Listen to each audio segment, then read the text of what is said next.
How we doing? How we feeling? He didn't remember. I don't know what happens next. You're supposed to clap and then you say something. Okay, I'll say something. Hi, it's Serena, Serene Vocal Studio. We're so glad you're joining us today for our next video in the audition series. Today we're going to talk about the worst musical theater audition mistakes and what you can do to have a fantastic audition and prepare well for your audition so you can go in the most confidently and able to get the role that you are intending for. Now, it's not magic. It's never going to be a for sure thing. So you just have to go in, cross your fingers and toes, and hope that you have done your best to show the directors how amazing you are. And being the most prepared is what's going to help you. It's not going to be the magical solution, but it's going to make your odds even better. Let's do it. Let's make your odds amazing. There we are. So he's auditioning for Beast, Beauty and the Beast. We talked about it previously, and I just heard him sing, and you guys, he was making me cry, and I'm just like, hold it in, Siri, hold it in. One, out of like pure joy for the beauty of your voice, and two, for just how proud I am of you for progressing in your voice. It's really cool. One of the mistakes in going into an audition is not knowing your typecast. Now, you should go watch our previous video about typecasting so that you can understand more about what your typecast is, how to pick the correct character, because that's what it's all about, right? Yeah, when you see me, you don't see Little LeFou. Let's be honest. So, I wouldn't audition for LeFou. You gotta know who you look like and who you're likely to get, simply just because that's gonna improve your odds. True, true. Sometimes a director sees a different vision than you. It's good to be open to accepting other roles, even if you didn't see yourself in that role, right? Mm-hmm. Oh yeah, and half the roles I've gotten I wouldn't have seen myself in, and those roles ended up being the most fun, honestly. Like, cause I see myself as this character, or even I had little confidence, and I was like, just put me on ensemble. And they're like, we're going to give you this instead. I'm like, are you sure? And it ended up being so much fun. That's good, because you were open to it. Yeah. And I wasn't constrained by, my fear, definitely. Because I still get nervous at auditions. Always. But it helped me have confidence that I could do it and trusted that the directors knew better than I did in what they wanted to produce. Yeah, love it. What would you say is a common mistake in picking a show to audition for? Not going in knowing what the show is about.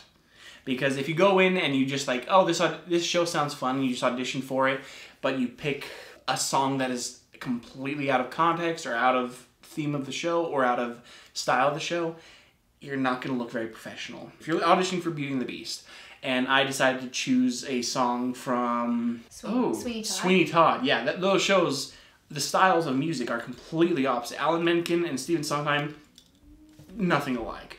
Both great, but very wrong. And there's not a single character as dark or as morbid in any Disney show. So that would be like, ugh. Oh, you mean like Sweeney Todd? Yeah, if you sing a Sweeney Todd song for Beast, it'd be like, it doesn't make sense. You don't see the character. Your job in auditioning is to make yourself look like the character and sound like the character in your audition. Nice. Love it. For Sweeney Todd, when I auditioned for Sweeney Todd, I used a song from Carousel. It didn't match the show. With the show you decide to audition for, how do you pick the character that you are going to aim for with your audition song and or monologue choice if you are asked to do something like that? What do you say? You got to know the details of the show. Like, first and foremost, I would say what character, because there's always character descriptions in the shows, and so read them and find what fascinates you most. What character is like, oh, this character is interesting, this could be fun, or this character is deep and I want to go for that because I want a deep character.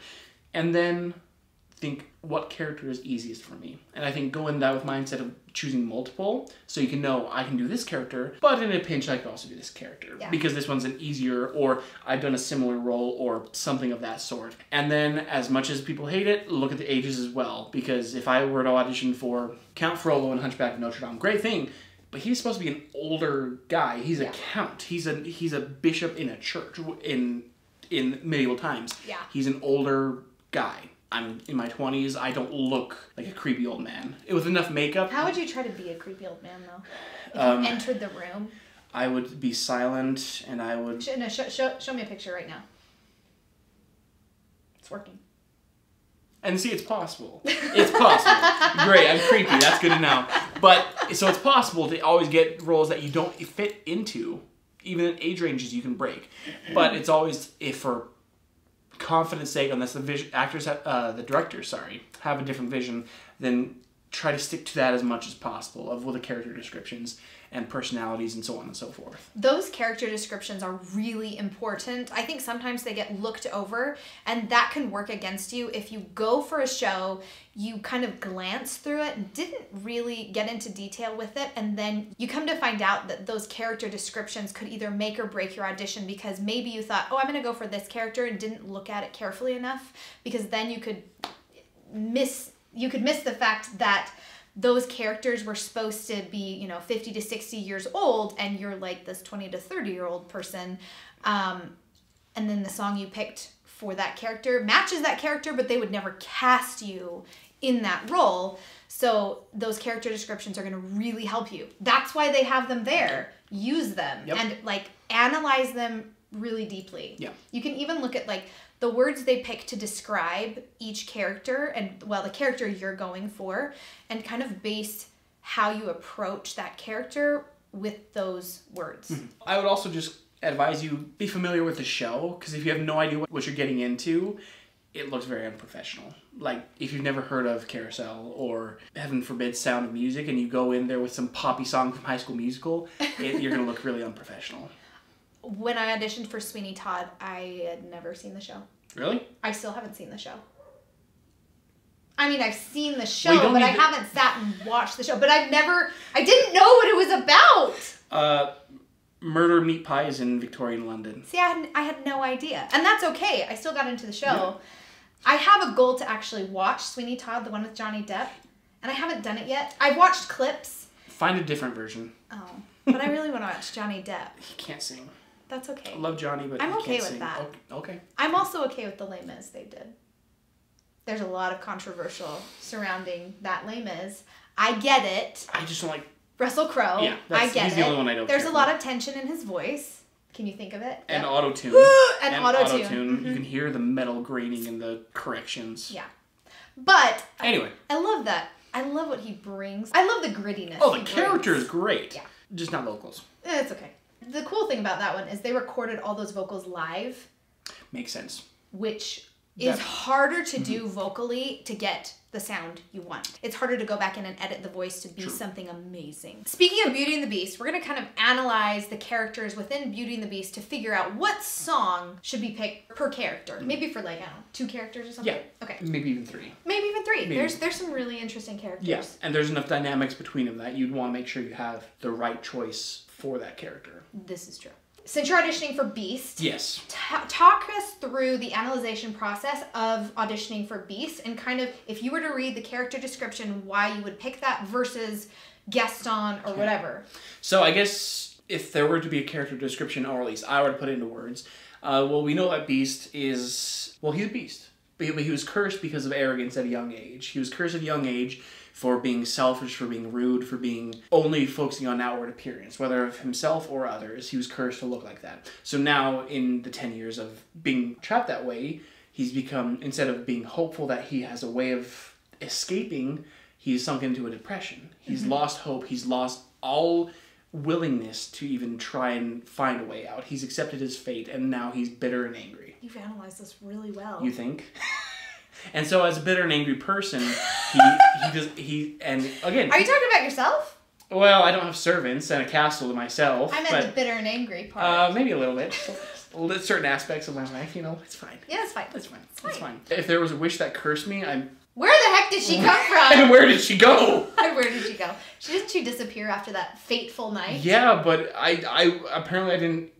The spell wasn't out loud and aimed at me. Apparently it was behind my back. Dang. Anyway, when suddenly he has a chance to escape because he's so ingrained in his self-loathing and hating himself, he doesn't know how to actually love anyone or even himself. He doesn't believe he's worthy of love.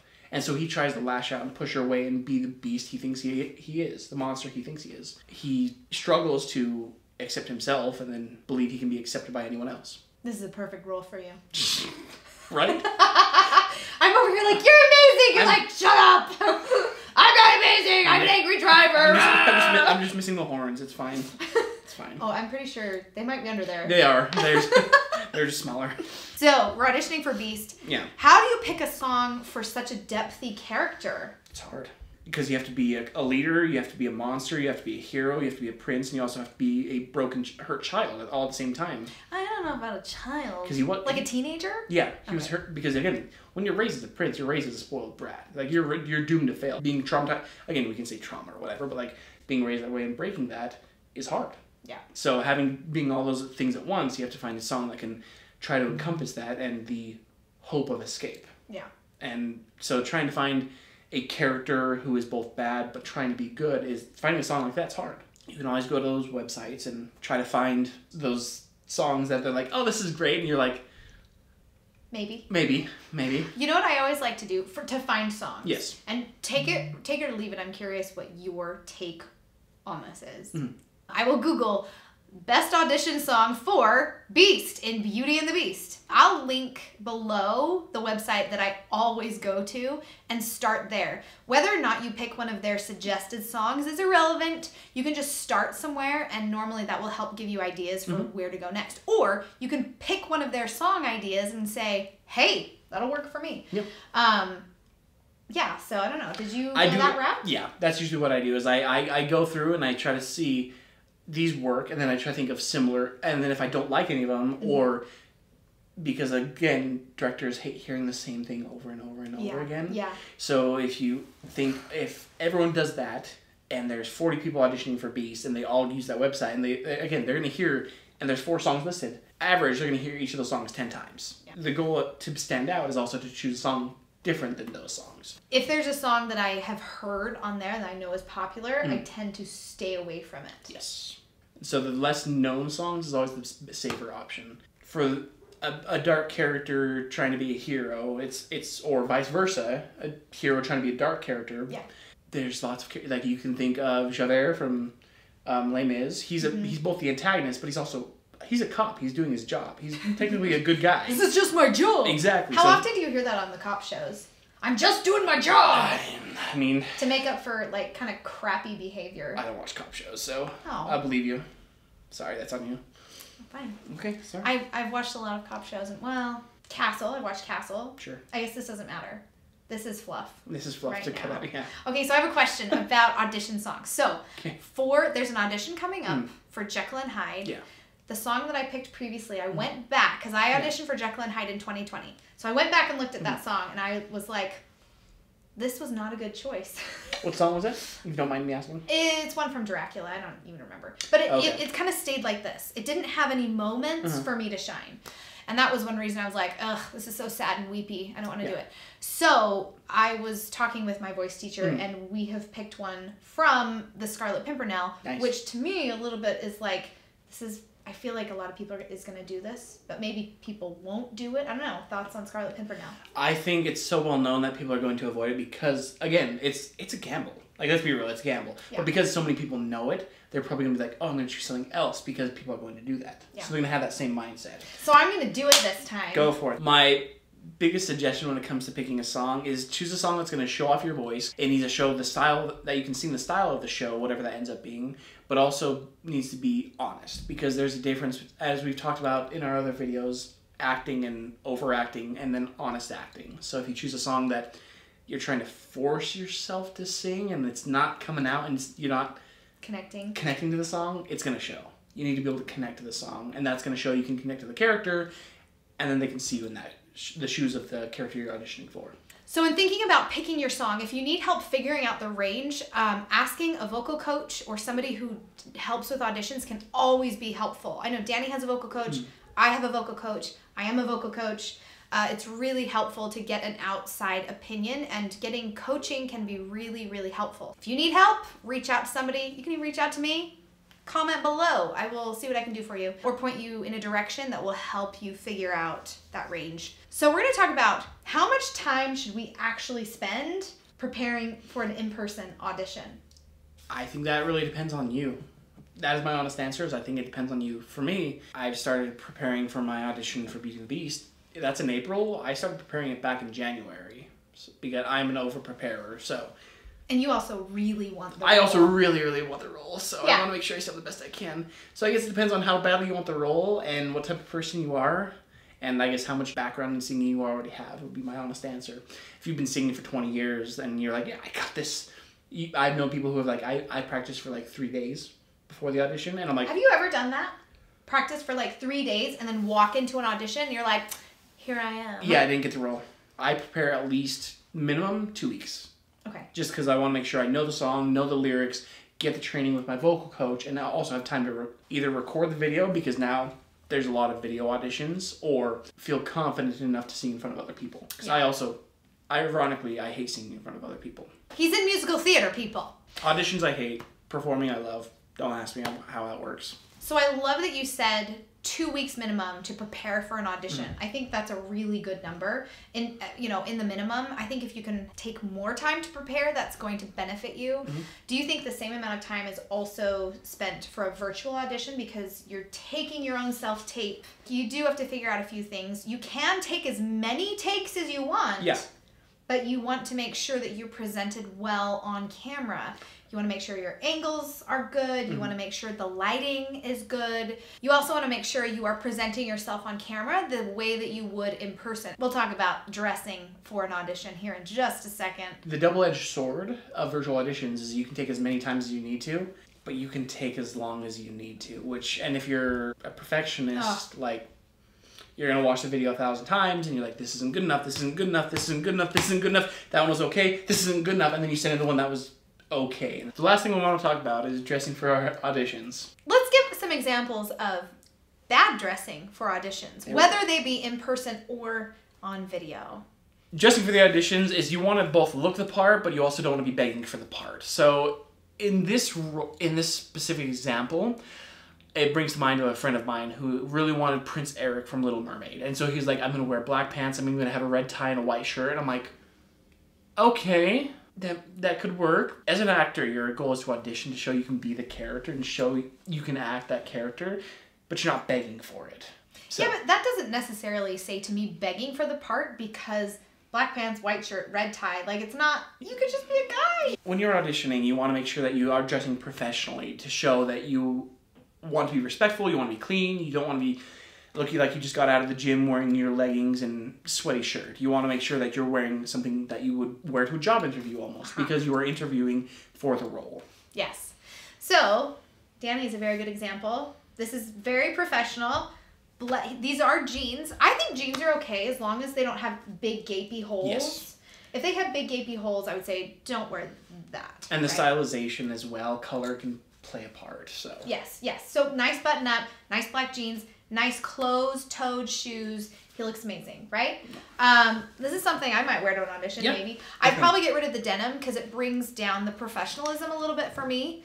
But I do tend to wear dresses in a lot of my auditions. My last audition, I did not, because I was going for more of a strength look but I did wear dress pants. Mm-hmm.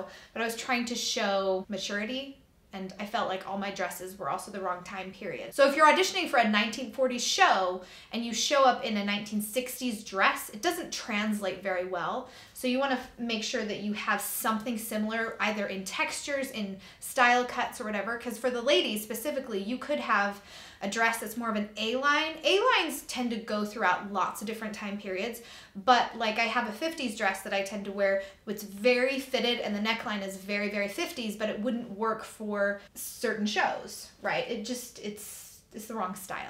for men, we have it a lot easier. Button-ups have been around for as long as there's been fashion. So long as it's a clean looking stuff and you think it fits even the stylization, how you wear the sleeves, having them rolled down versus rolled up, also shows a different type of character. How many buttons down versus tie also shows different. But men, we have a little bit different. There's less requirements when it comes to men, because even if we think of all the shows we're talking about, Beauty and the Beast, Jekyll and Hyde, Sweeney Todd, every single one of those is button-up shirts. Yeah. It'll be a white button-up shirt and this bow tie, long tie, no tie. It's button-up. 3 buttons unbuttoned, 2 buttons. 2. No buttons. No, all the way open. 3 is a little bit more like That's a Gaston. That's like Gaston. That's salacious, showing off the chesticles. Yeah. Or even. Am I allowed to say that?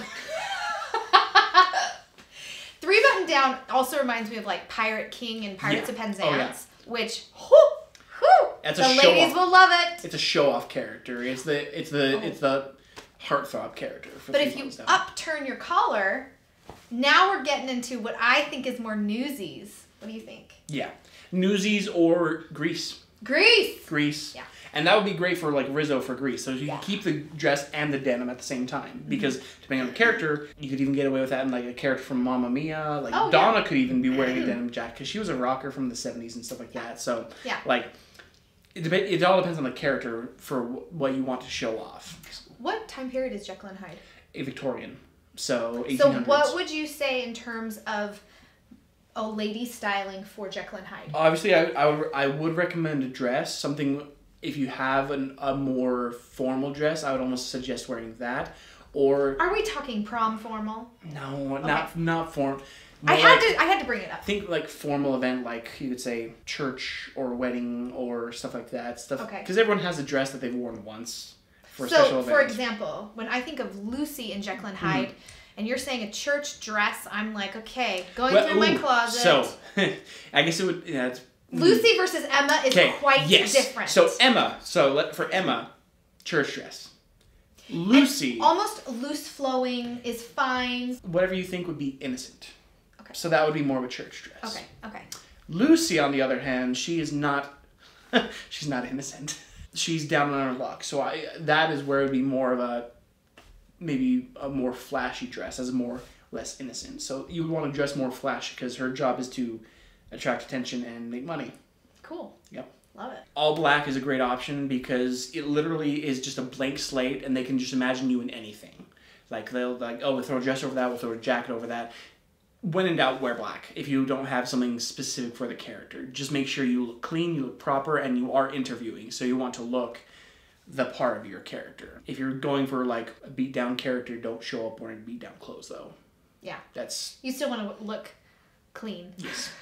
Shower, wear deodorant, the typical stuff. Yes. Nobody wants to work with somebody who doesn't wear deodorant. Brush your teeth. You heard it here first, people. Brush your teeth as well. Especially in callback slides. Like, brush your teeth, guys. So that would be a really big mistake, right? We've been talking about mistakes. Yes. A mistake would not to brush your teeth, not to comb your hair, not to wear deodorant. Don't be that person. Nobody wants to be around you if that's what you're doing. Yeah. Thank you for joining us for this video. Please subscribe and come to watch our next video next time we're here in the studio. And we'll catch you next time.